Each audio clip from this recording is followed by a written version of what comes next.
In modern business communication, we can communicate by email, text message, and now more frequently via a messaging app. In recent years, it has become quite acceptable for a lot of business communication to take place via apps such as WhatsApp. Now, one of the factors that helps us to decide on the level of formality we use in our writing is the medium of your communication. Are you writing an email, or are you using a messaging app or text message?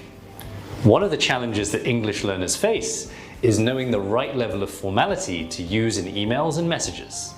Now, sometimes emails and even instant messages are written in a very formal style, which is not really appropriate for the situation. In this lesson, we're going to look at a series of phrases that can be used in an informal email or message, and we'll see how they can be adapted for use in more professional, formal situations. Let's begin by looking at quite an informal phrase, just to let you know. For example, just to let you know that I'll be late for the meeting tomorrow. Now, if we want to express that phrase more formally, it would become, I'm writing to inform you. So, as a formal sentence, it could be written as, I'm writing to inform you that I will be late for the meeting tomorrow. Let's take a look at another informal phrase, just to follow up. For example, just to follow up from our chat on Monday. Now, to express that in a more formal email, the phrase could become, following our telephone conversation on Monday. If you want to let someone know that you have some good news, you could simply write this as good news. For example, good news, you've been promoted. Now, to express that in a more professional email, the phrase could become, I am delighted to inform you that you have been promoted. Now, if you're attaching a document or a photo of some kind to your email, you could say, I'm attaching, or I've attached. For example, I've attached the photos from the event. To use this in a more formal, professional situation, the phrase, please find attached can be used. For example, please find the quotation attached.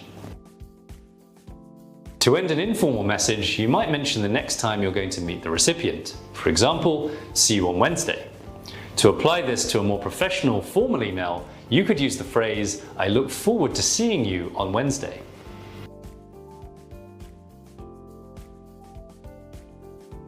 Now see if you can match the informal phrases with their more formal equivalents.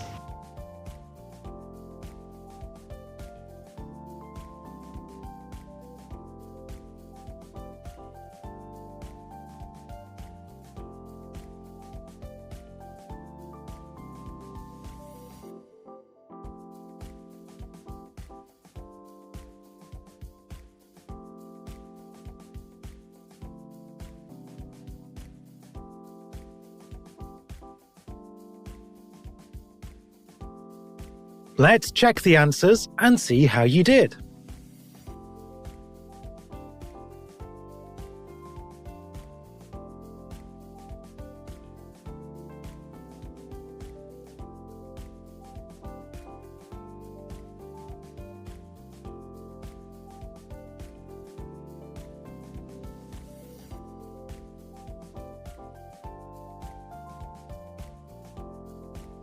Excellent!